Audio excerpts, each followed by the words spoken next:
The east still smoldered. Villages lay blackened beneath desert wind and Kuzite hooves.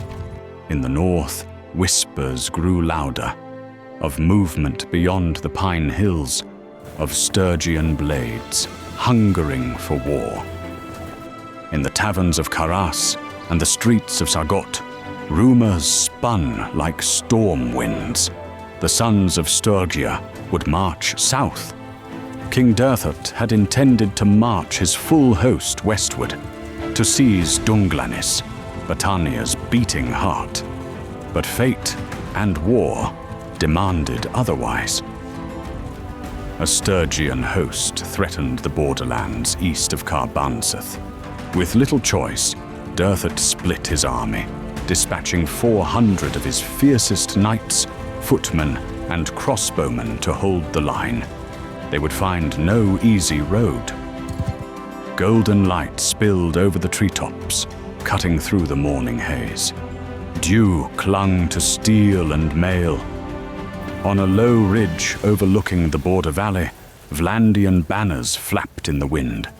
400 strong, scarlet and gold gleaming beneath the pale sky. Then came the drums. Ragnvard's host crested the northern hills, 600 warriors behind him, axes raised, shoulders draped in fur, their iron helms marked by the narrow ridges of war. Blue banners rolled like thunder behind their advance. He gave no speech, only a signal, and the Sturgians descended into war.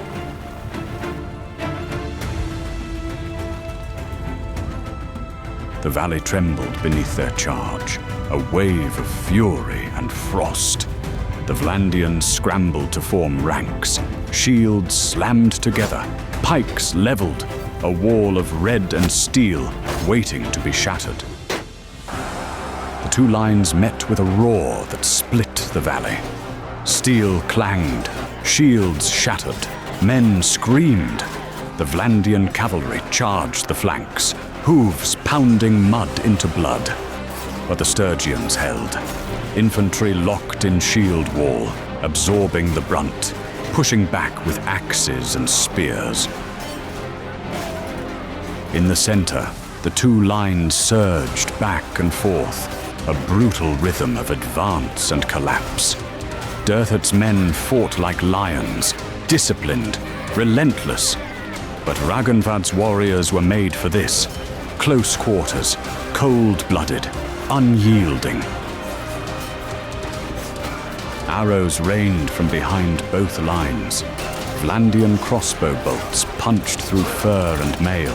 Sturgian longbows answered with punishing accuracy. For hours, neither side broke, but the numbers told their tale. By midday, the Vlandian line had folded. Sturgian line breakers drove into the gaps, screaming, painted in ash and blood. Several Vlandians tried to fall back, but the Sturgian arrows found them first. Ragnvard's elite guard surged forward. The center buckled. Derthot's commander, Lord Vartan, stayed in the saddle, blooded but unbroken, striking down any who came too close. Only when the field began to collapse did he bellow the retreat, the last command of a fading stand. And just like that, the scarlet tide began to roll backward, leaving bodies and banners behind. The horns quieted, but the Sturgians did not. Their cheers rolled across the corpses, a brutal anthem to a battle won. Vlandia had lost nearly 300 men. The survivors, blooded and hollow-eyed, limped west toward Karbanseth. Ragnvard did not pursue. His message had been sent. The north was no longer dormant.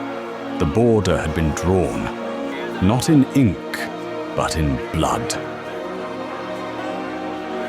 The first true battle of the War of 8 Banners had been fought. not with siege towers or shadowed ambush, but in open ground, steel to steel. And the world had watched.